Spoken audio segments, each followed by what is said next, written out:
سوچ ہم لے کر نکلے تھے اپنے گھر سے کہ آج ہم لوگوں سے اسلامک سوالات کریں گے اور ان سے ان کا جوابات دریافت کریں گے، لیکن جب ہم پہنچے اور بہت سارے جگہوں پر ہم رکے، ہم نے ان سے سوالات کی کچھ ایسے سوالات کے جو بہت زیادہ مشہور سوالات ہیں، یعنی اتنی مشکل بھی نہیں ہیں، لیکن افسوس کی بات یہ ہے کہ کسی کو ان کے جوابات کا نہیں پتہ تھا، کسی کو یہ بھی پتہ نہیں ہے کہ ہمارے ہیروز کون ہیں۔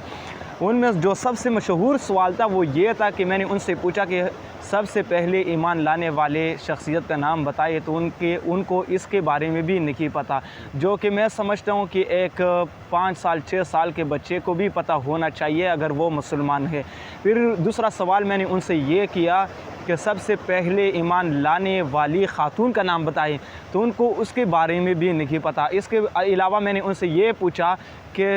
حضرت عمر رضی اللہ تعالی عنہ کے بعد اسلام کا پرچم سے زیادہ دنیا پر پرچم لہرانے والا، اسلام کا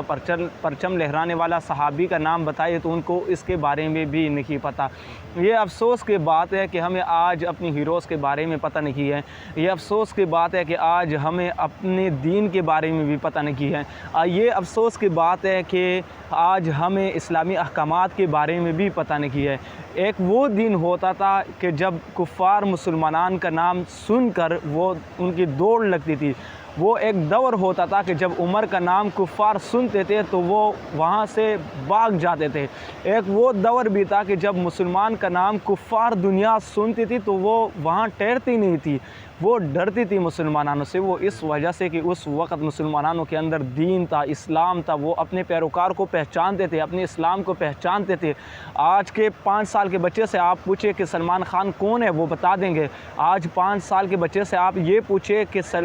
عمران خان کون ہے، اس کے علاوہ آپ ان سے پوچھیں کہ انڈیا کے تمام ایکٹرز کے بارے میں پوچھیں، وہ بتا دیں گے۔ لیکن افسوس کی بات یہ ہے کہ اپنے دین کے جو ہیرو ہے، اپنے اسلام کے جو ہیرو ہے، ان کو اس کے بارے میں بھی پتہ نہیں ہے۔ میں والدین سے ریکویسٹ کرتا ہوں کہ جن کے بچے آج جوان ہیں، ان سے یہ ریکویسٹ کرتا ہوں کہ اپنے بچوں کی صحیح تربیت کریں۔